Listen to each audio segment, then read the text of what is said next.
કેશોદના જલારામ મંદિરે નેત્ર નિદાન કેમ્પનું આયોજન કરવામાં આવ્યું હતું।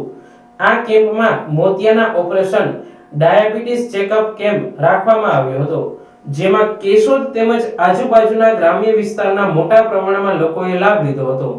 આ નિદાન કેમ્પની શરૂઆત કેમ્પના ભોજનદાતા વ્રજલાલ ભાલોડિયા પરિવાર, જલારામ મંદિરના ટ્રસ્ટી દિનેશભાઈ કાનાબાર, રમેશભાઈ રતન ધાયરા, હેમંતભાઈ ઘેરવારા, મોહનભાઈ ગોડાસરા વગેરે મહેમાનો દ્વારા દીપ પ્રાગટ્યથી કરવામાં આવી હતી।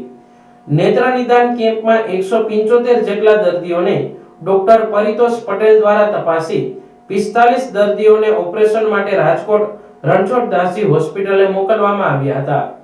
કેશોદ જલારામ મંદિર 356 કેમ્પમાં 25,458 દર્દીઓના સફળ ઓપરેશન માટે લોકોને નવી દ્રષ્ટિ આપવામાં સહભાગી થયું છે।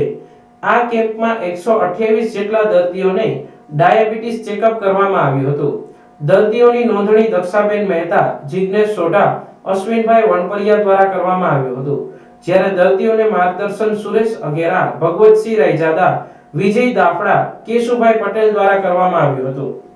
જલારામ મંદિર કેશોદ દ્વારા અવનવી સેવાકીય પ્રવૃત્તિઓ કરવામાં આવી રહી છે, જેમાં સાંજનું અન્નક્ષેત્ર દરરોજને માટે ચાલી રહ્યું છે। 70 જેટલા લોકોને ત્યાં જમાડવામાં આવે છે।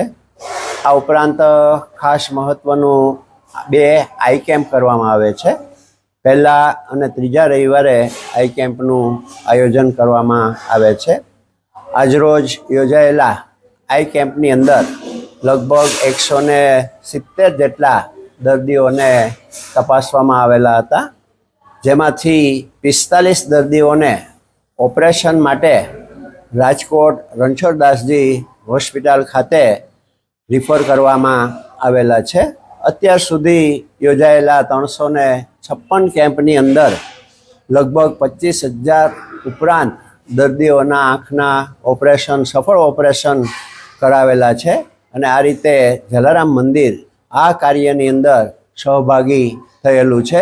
અમને જુદા જુદા દાતાઓ દ્વારા અહીંયા ભોજન પ્રસાદ માટેનો સહકાર મળતો હોય છે। આજરોજ ભોજન દાતા તરીકે અમને રંગપુરના વ્રજલાલ કેશવજીભાઈ ભાલોડિયા અને એમના પરિવાર દ્વારા આ સહયોગ મળેલો હતો, અને એ રીતે જલારામ મંદિર એમના પણ આભારી છે।